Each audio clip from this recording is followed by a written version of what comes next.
We've made our way all the way to the Catskill Mountain YouTube Maker Camp. Well, it's beautiful here. In the background you can see the Catskill Mountains. The foliage is starting to turn, so that's really pretty. 2 nights we stayed in this beautiful little camp, and that was enjoyable. We're here with the TotalBoat team, and they've got a huge amount of kids here making these little dories with their parents or by themselves. And they're pretty cool because they're a miniature version of Stitch and Glue. Exactly that. When they learn to make these boats, they can use that knowledge to make a bigger boat very similar, a different shape or the same shape or whatever else. These boats are actually designed quite nicely, and they're going to have every kind of rig that you can ever imagine in here.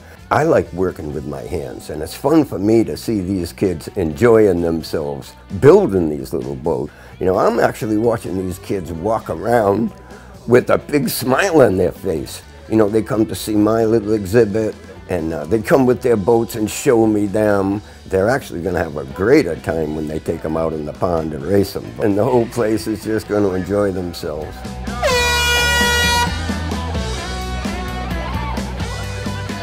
While everybody's getting ready for the mini regatta, I'm over here trying to build a 16-foot dory in 2 days. It isn't the kind of work that I normally do. It doesn't really have a ton of accuracy, but it's a procedure. Anybody could learn this procedure, and play around with it and have a little dory in no time flat. It's comparable to the way they used to build traditional ones. You got to be kidding me. This is built like an envelope. The 2 sides are connected to each other, and then it's just opened up, and then you put the bottom on. And I'm going to show you how I do it. It was great to speak with Jimmy Diresta. I've been wanting to speak with him for many years, so that was a lot of fun. And there were a lot of other YouTubers there demonstrating their work. They're doing everything here. Forging, making handles, wooden handles. There's a ton of food here, just about everything you can think of. But the displays are awesome, really. The forging really interests me. This guy's forging axe heads. Wow, really nice ones. And the metal is right, so they stay sharp. And they actually look so good that you'd almost think a machine made it. But, he's just doing a great job. I don't know what his little furnace is fired on. Maybe it's coal as I get looking in there, but, I didn't get a chance to get over there and look. You don't get a chance to see this every day. This automatic hammer here, that thing's got some power, it really does. It's one of the tools that they use in a shop all the time. But to have it here is pretty impressive, really. Look at this thing. I mean, it just comes down, and it comes down hard. And that anvil, wow, I don't know how they got that thing here. That thing is heavy. I'm sure it serves their purposes exactly well. They're not making horseshoes. Everybody got together and made a statue of you-know-who. And it came out reasonably accurate. You should be able to figure this one out. I don't know if they scanned his face or what they did, but I think it was extraordinary, really. And there was an incredible amount of makers there, an incredible amount. I love being in my shop and working, but it's really fun to actually be out with the TotalBoat team in the crowds. They've got a thing going on, I've got a thing going on, and it's got similarities, so, it's just fantastic. We're going to make a little 16-foot dory, and we didn't really bring a kit for the plywood. I brought some of the strips in kit form, but it's going to be pretty interesting. It'll be about 15 feet long. It's supposed to be designed to be made very quickly. And I've already split the plywood right down the middle, so they're 2 feet wide and 8 feet long. And then I stacked them up, I staggered them like stairs, and scarfed them all at the same time with electric plane. So I just have to tip one over and glue it to the other. So that's what I did first. I connected the sides to each other for length. Then I'm going to cut the ends 2 at a time with a saber saw so that I can go around that curve. Pretty easy to do. This thing has absolutely no plans whatsoever. It's just kind of in your head. It kind of comes from a procedure more so than a set of plans. And that'll be the shape of the bow and stern. But as you open it up, it actually changed slope a little bit. So, it looks right to me. I'm going to lay out the pieces and then interchange them a little bit so that scarves match. And then I'm going to stack them up upside down, really, and chamfer the ends. Maybe like 5/8 of an inch in. because I want to cobble nail it really together 5/8 of an inch from the end. So there's a little space in the middle. And once you fold it open, that glue that's in between there sticks the two sides together. So yeah, we're getting the third layer right here. That would be the surface layer. And 5/8 of an inch away, I'm going to cobble it together right on this line right here when I flip it over to the other side. Now I'm going to lay them out and interchange them a little bit so that the scarves match. We're gluing the sides together on the scarves. And we're using thick sew because it's quick and easy. We just draw some lines. We don't have to spread it out and all of that stuff. It'll spread it out when we mash it down. In order to tighten up this scarf, I have to put a board on both sides of it because otherwise there's no really way to clamp it. So basically what I'm going to do is screw right through it, one board to the other. I prepared a few pieces for the rail, at home, and scarfed them on the end. So we're just trying to make a little bit of faster time out of it right there. So I'm going to glue and clinch the rails on with 3-penny galvanized shingle nails. I drive them into that piece of steel and they just clinch over. Perfect. There's no other nail that clinches easier than that. Now we're going to flip the whole thing over and fasten the other scarves together with our little board on both sides. Now I'm going to cut a little sweep in the bottom. And that's so that when I open it up, it'll have the right rocker in both sides. Because if it had the two ends too low, it wouldn't handle exactly right. So this makes it a little bit more stable because the weight's in the middle of the boat. And before I actually open it up, I make sure I get that done.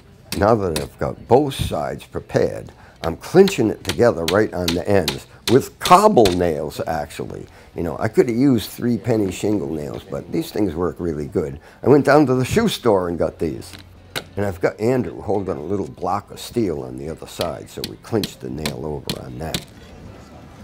You got to kind of keep it over that way on the horse, because when you open it up, I fastened those pieces of wood down so that we wouldn't get off the end of the horse. Okay. But we kind of keep it this way a little bit. All right? Yeah. Now Andrew and I are going to stand the boat up on a couple sawhorses upside down. We're going to spread it a little tiny bit so it doesn't fall over. Then we're going to put some thick sew at both ends. I'm going to squeeze it right down in there with a caulking gun. That way when I open it up, it'll kind of spread it around all by itself. I don't reach in there with a tool and do any spreading. It comes right out of the gun.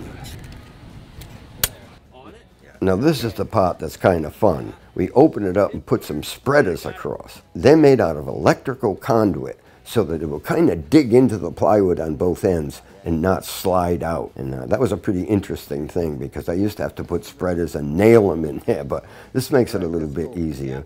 You can see at the ends that the chamfers are coming together and it's squeezing the glue out and it's also spreading the glue in. I've spread a good amount in there so I'm assured that we get contact. Holds it in and down. Awesome, man. I mean, it works so good.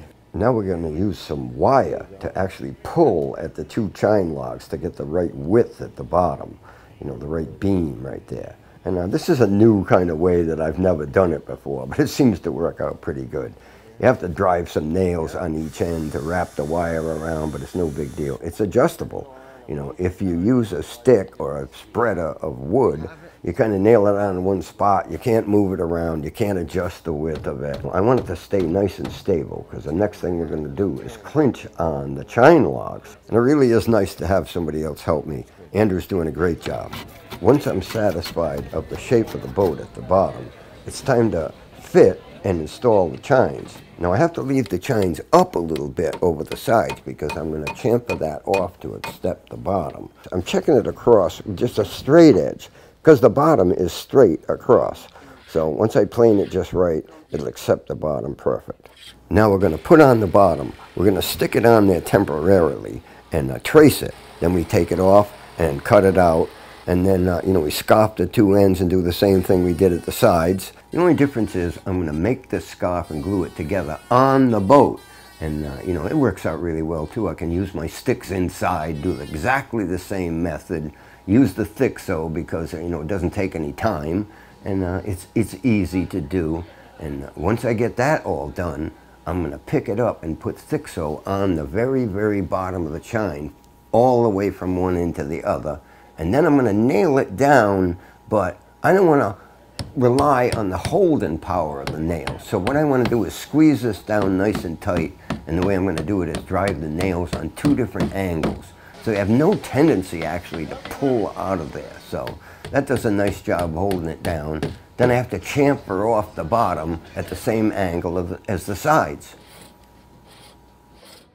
Now I'm going to make the oars, spoon oars actually. I've made the staves or the handles nice and round with a different method than anyone's used. Pretty cool really. And I've made the blades out of plywood, and the grain's going across. So I need a stiffener on the back, but it works really, really good. It actually looked pretty good, and you know, I have to wait a little while for this to dry, but I'm pretty anxious to try these things out. So there's spoon doors out of 2x4s and plywood. Now we're going to take some putty and fill in some of the holes that go all the way through so it won't leak. Now is the time. This is it. This is when it's a boat, when we flip it over this way and anybody can see that it's a nice little dory. You could actually use this boat as a tender or whatever you want, and they're incredibly seaworthy. You can go out in almost any kind of weather with these little things and actually get somewhere, never mind just handle the seas. You know, you can get out to your boat no matter what the weather is, and you know, you can get it up and down the beach really easy. You know, as long as you sit nice and close to the bottom, they're perfectly stable. The bottom inside is flat, so you can bail it. And you can sail them with the gunnel right down near the water, about 3 inches from the water, over the swells or whatever you want, and it doesn't take on any water. You can make it tighter or stronger with a little bit of fiberglass, but it doesn't really need it. I had to work pretty hard to get this thing done, but I don't mind working hard. Now it's time for the race, and you can see how attractive this event really is. I think everybody's really enjoying themselves. 2, 1, and here we go, we're gonna launch. Pretty cool, the imagination, especially of the rigs. They're pretty, and the way they're put together, pretty cool. Stitch and glue, mini stitch and glue. One of them keeps jibing by itself. See, it sails this way, and then it'll turn and sail the other way. You got a catamaran. I think it's great to start something like this, build something like this, and actually make it move. It's not an inanimate piece.